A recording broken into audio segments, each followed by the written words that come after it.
no, my light's going off. Oh well.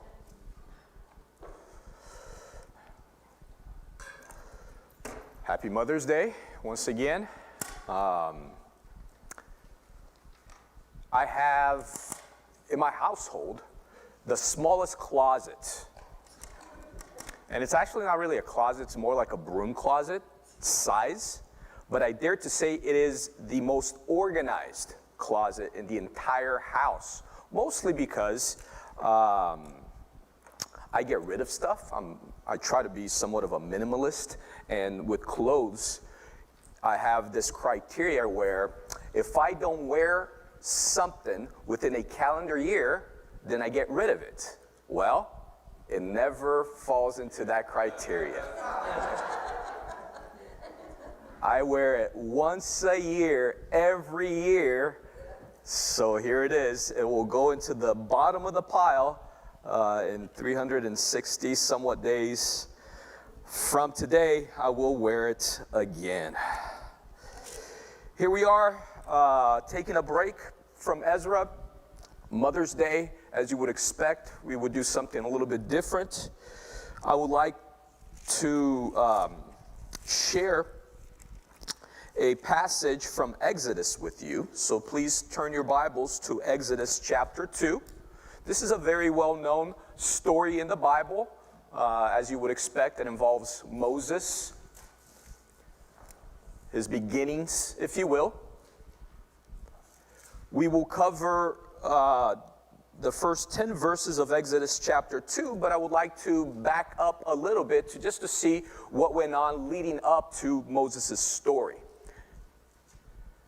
As we know, Joseph, we have Abraham, Isaac, Jacob, and then Joseph, right? And Joseph became a very significant figure in the Bible.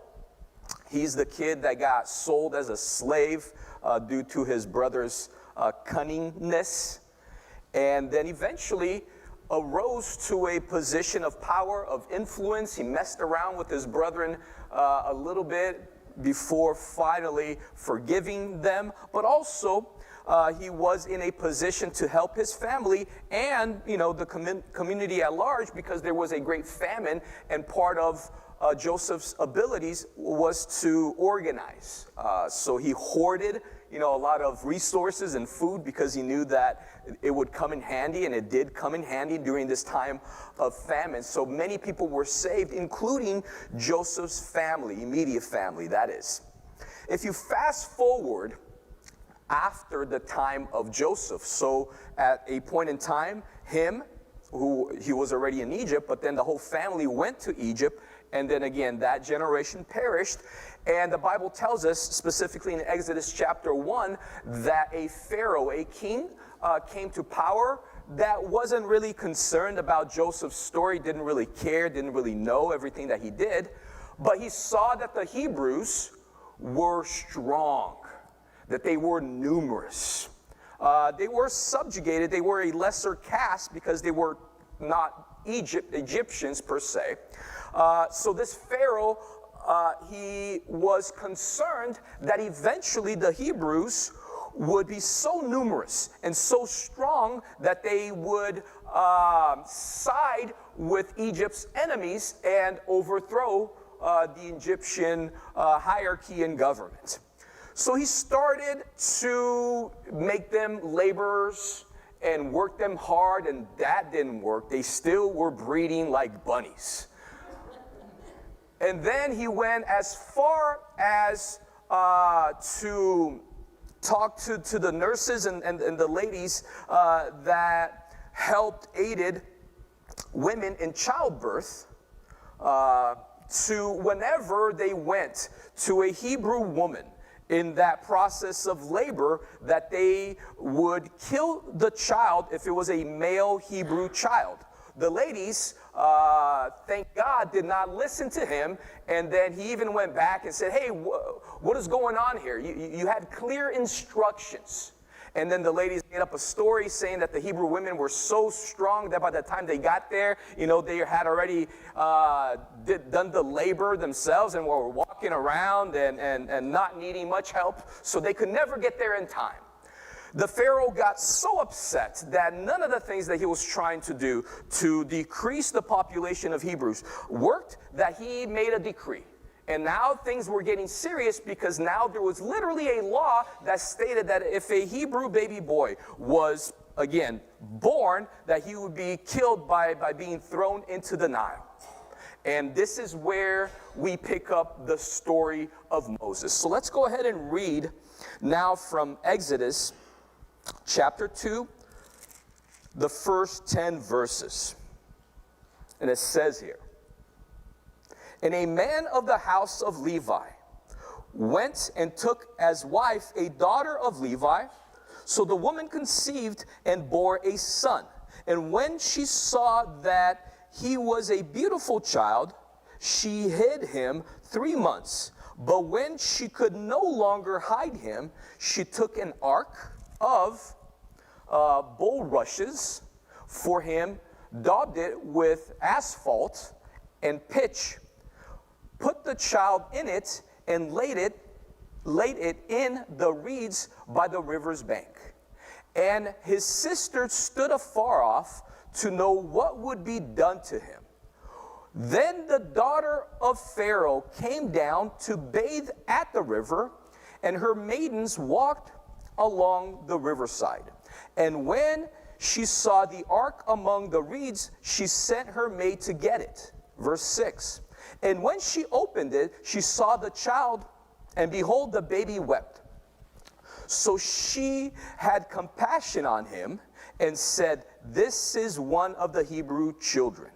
Then his sister said to Pharaoh's daughter, 'Shall I go and call a nurse for you from the Hebrew women, that she may nurse the child for you?' And Pharaoh's daughter said to her, 'Go.' So the maiden went and called the child's mother. Then Pharaoh's daughter said to her, 'Take this child away and nurse him for me, and I will give you your wages.' So the woman took the child and nursed him. And the child grew, and she brought him to Pharaoh's daughter, and he became her son. So she called his name Moses, saying, 'Because I drew him out of the water.'" So again, it's a very well-known story, the story of, the Genesis of Moses, if you will. And here, not only do we have the story of Moses, the beginning of his story, we also have the story of his extended family. Included here, you have the mother, a reference to the father. Specifically, we don't have the names of both the mother and the father. We get that in chapter 6. The name of the mother was Jochebed. The name of the father was Who Cares? Because it's Mother's Day. So this is the story of Jochebed. And it's a story of motherhood, but it's a story of motherhood under pressure. Wouldn't you agree? It's a story that is filled with worry, with anxiety, with problems, with circumstances out of control. And I know motherhood has nothing to do with that other than this story. But again, it's something that we can glean from what happened. Now, bear in mind, like many other stories in the Bible, if not all of the stories in the Bible, it is not a story of perfection, but it is a story that brings light, that shines light upon, again, this idea of motherhood and parenthood, but also the pressures of life and the circumstances of life that we lack control, which, it's basically all of them. Ultimately, we don't have much control. And how do you deal with that? How should you deal with that? So again, by the end of this portion, hopefully we'll have a little bit of insight regarding that. First couple of verses, again, in light of chapter 1, we have the issue and we have the huge problem. There's a reference that both the mother and the father, they were Levites. And at this point in time, the Levites weren't officially the priests, right? This predated the law. but it was important because this particular family tree would have been used by God eventually to become, again, the priestly tribe, if you will. So you know more or less the pedigree of this family, and most importantly, of Moses. And it says here on verse 2 that when the woman conceived and bore the child, she saw the child and considered him a beautiful child. So if you can imagine Jochebed looking into baby Charlton Heston's baby blue eyes. No wonder, right? A beautiful man. And at this point in time, a beautiful baby boy. And she felt that there was something special. Now, every mother considers their children beautiful and special, so that's not uncommon, right? Regardless of the level of beauty that is a reality, every mother, there's that attachment to their children, especially at this stage of life. Later on, you learn to despise them. But, when they're babies and they're cute and cuddly, if you will, there's that connection, there's that bond. But there was something additional here. It seems like there was something additional about Moses that led the parents of Moses to take drastic measures regarding his safety. Unfortunately, other mothers and fathers who loved their children, their Hebrew baby boys especially, they went along and abided by this decree. Not because they didn't love their baby boys, but just because it seemed like a situation that they had utterly and completely no control over. It was a situation where they literally were powerless. And even though this also was relevant within the dynamics of this family, this mother chose to do something about it. So the story tells us that she successfully concealed the baby boy for about 3 months. And mothers, why that would be. Eventually, the baby starts getting a little louder, and it becomes a bit more obvious that there is a Hebrew baby. I don't know exactly if baby boys cry differently than baby girls. I guess I should know that. But it would have been evident that this was a baby boy after 3 months, and they just could not hide it anymore. So now she's between a rock and a hard place. She has already gone against the decree. In other words, she has done something unlawful, something rather dangerous, something that would have great consequences to her own well-being, to the well-being of her other children, if you will. But again, she made a choice under the circumstances. But she could no longer conceal baby Moses. At that time wasn't called baby Moses. Eventually that's the name that he was given. And she decided to do that which she could do. The only thing that she could do. Now let's pick up on verse 3. But when she could no longer hide him, she took an ark of bulrushes for him, daubed it with asphalt and pitch, put the child in it, and laid it in the reeds by the river's bank.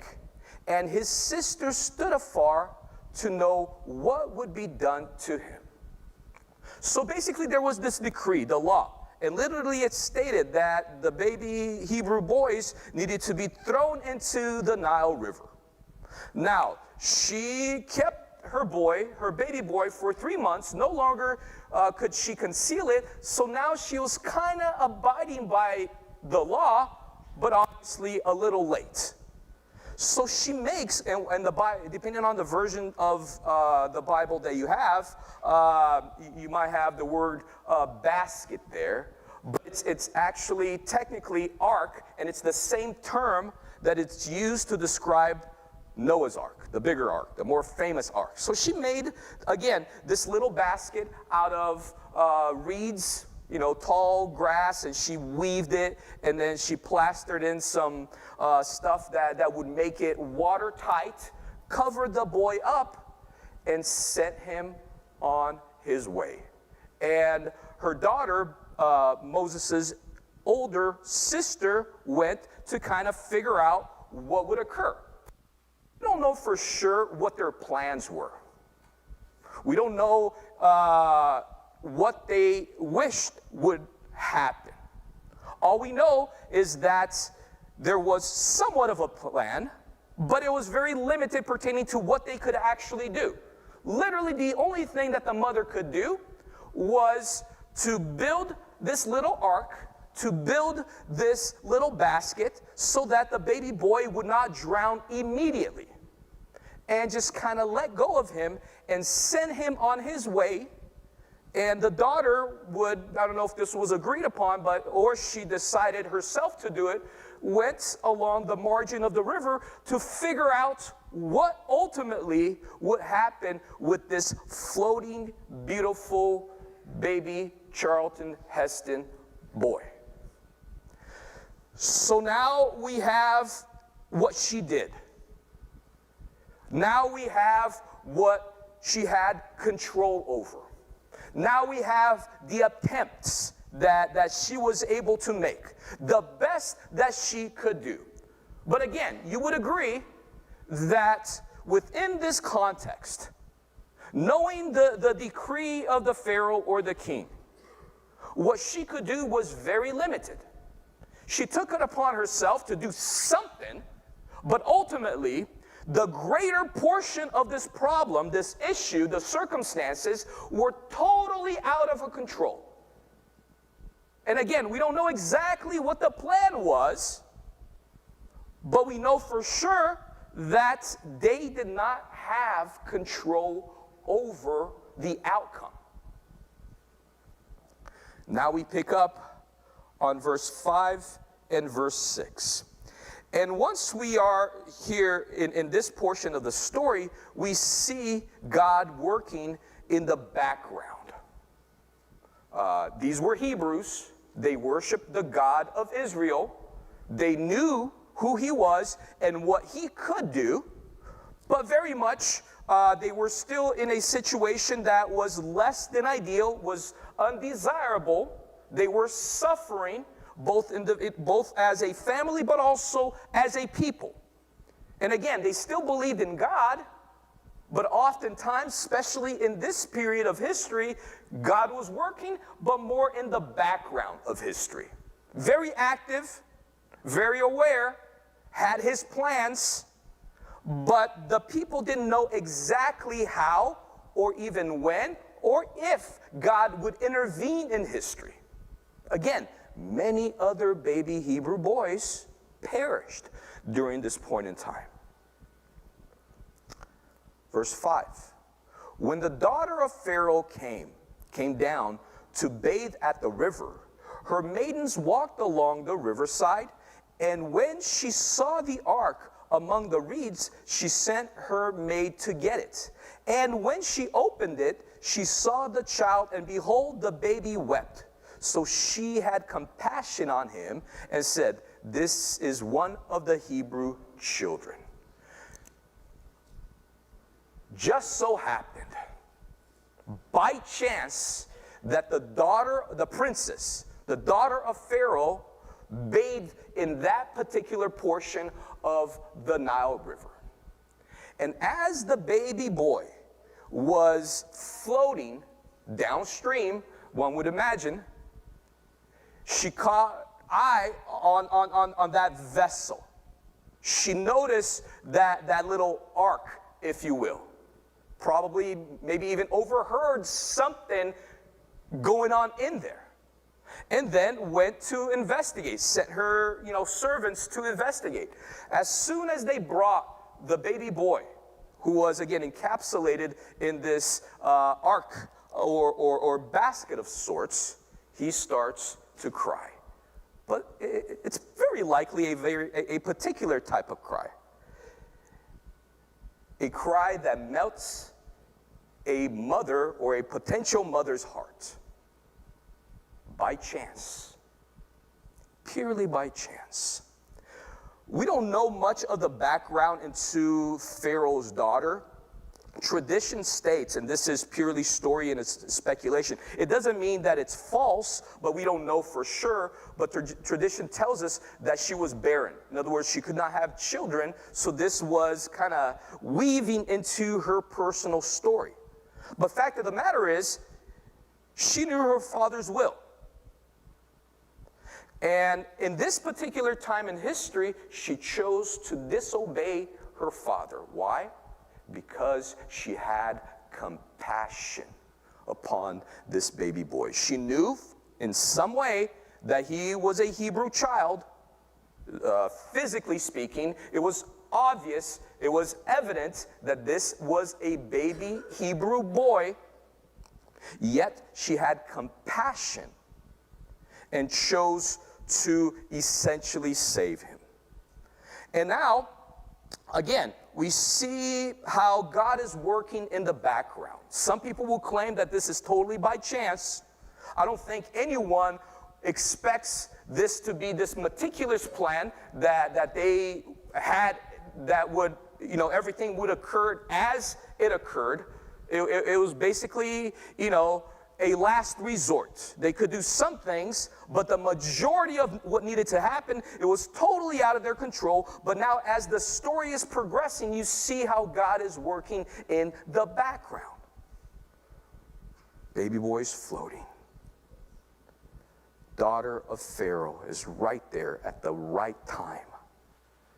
Her situation, her personal situation, maybe guided her to have a particular interest upon this baby boy. And she had compassion and chose to disobey her father's demands, orders, decree. And then, verse 7, the sister said to Pharaoh's daughter, "Shall I go and call a nurse for you from the Hebrew women, that she may nurse the child for you?" And Pharaoh's daughter said to her, "Go." So the maiden went and called the child's mother. Then Pharaoh's daughter said to her, "Take this child away and nurse him for me, and I will give you your wages." So the woman took the child and nursed him. And the child grew, and she brought him to Pharaoh's daughter, and he became her son. So she called his name Moses, saying, "Because I drew him out of the water." So now we see the portion of the story which is absolutely impossible to plan ahead for. The part where accidentally Pharaoh's daughter would have stumbled into the baby boy, okay. The chances are pretty low, but we could see how that could just occur. 1 out of 1,000 chances, if you will. But again, somebody has to win the lottery. But this portion of the story, there is no way for you to describe it as just luck, as just chance, and no way for you to actually plan ahead for it. They were just kind of winging it. They were just reacting as things were happening.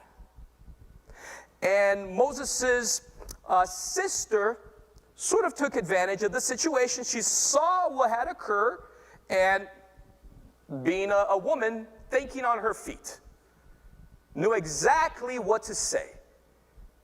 Based on what was happening, she told Pharaoh's daughter, "Hey, obviously you care about this boy, you don't want it to die, but now we have an issue, now we have a problem. What are you going to tell your dad? And even if you could keep him as a pet, are you going to nurse him? Are you going to take care of him?" No, because he's not your biological child.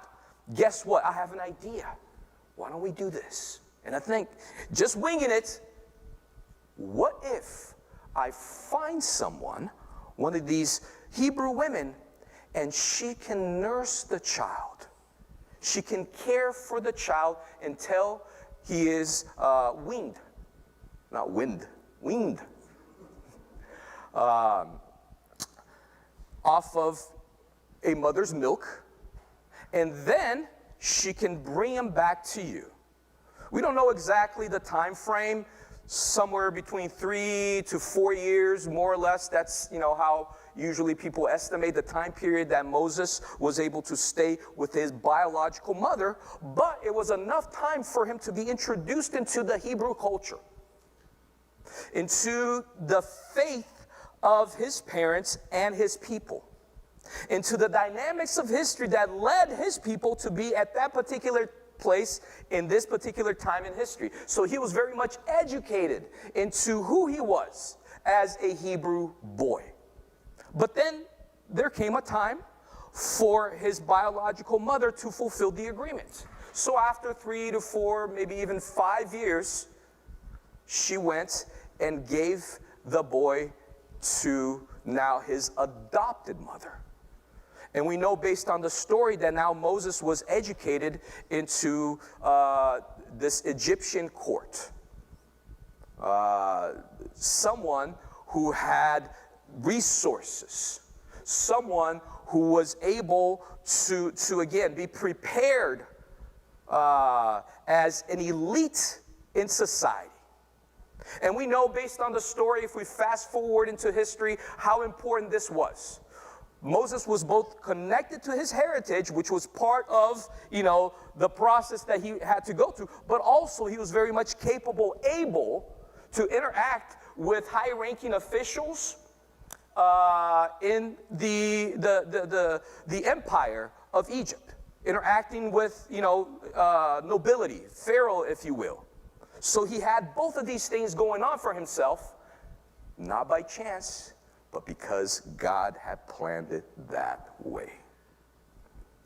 But now let's circle back.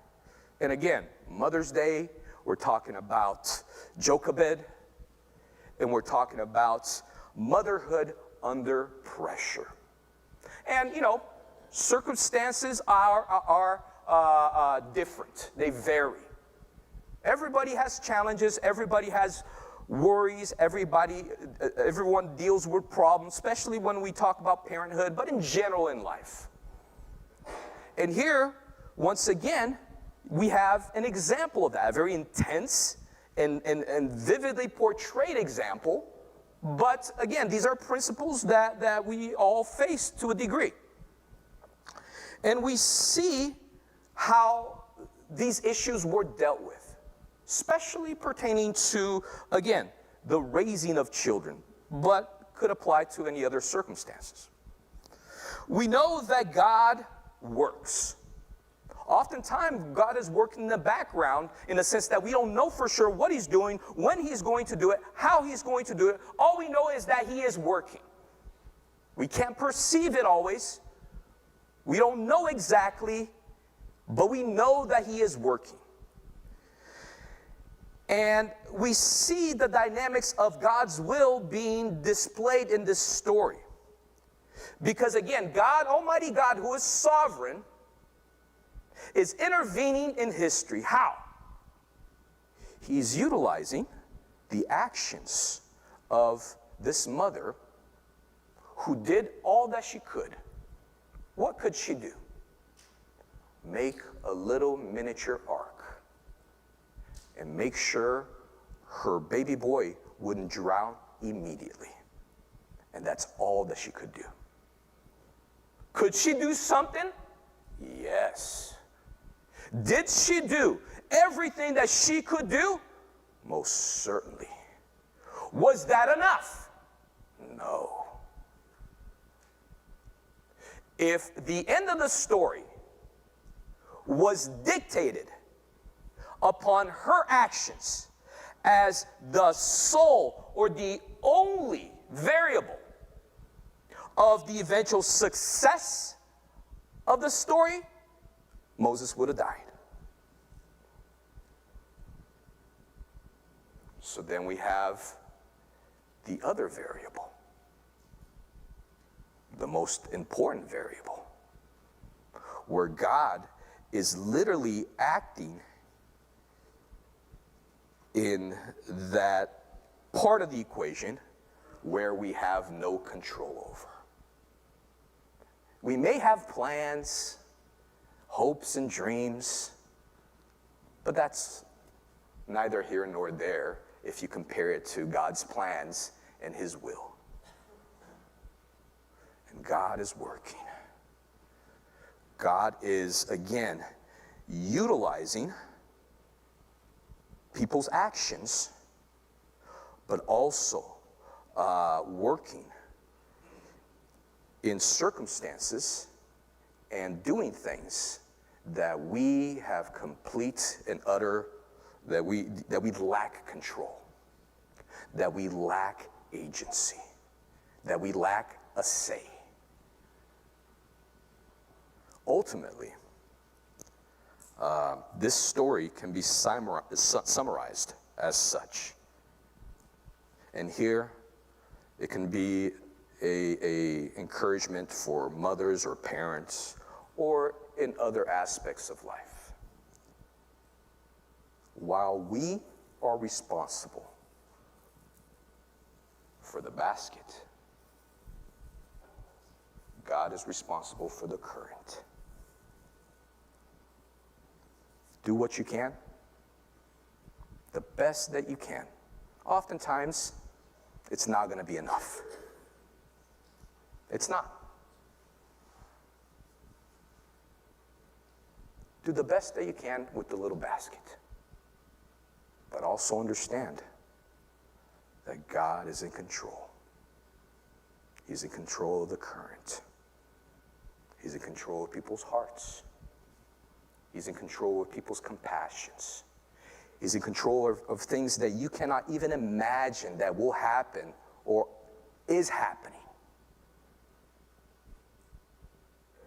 Do what you can and rely upon God to do that which you cannot. Amen.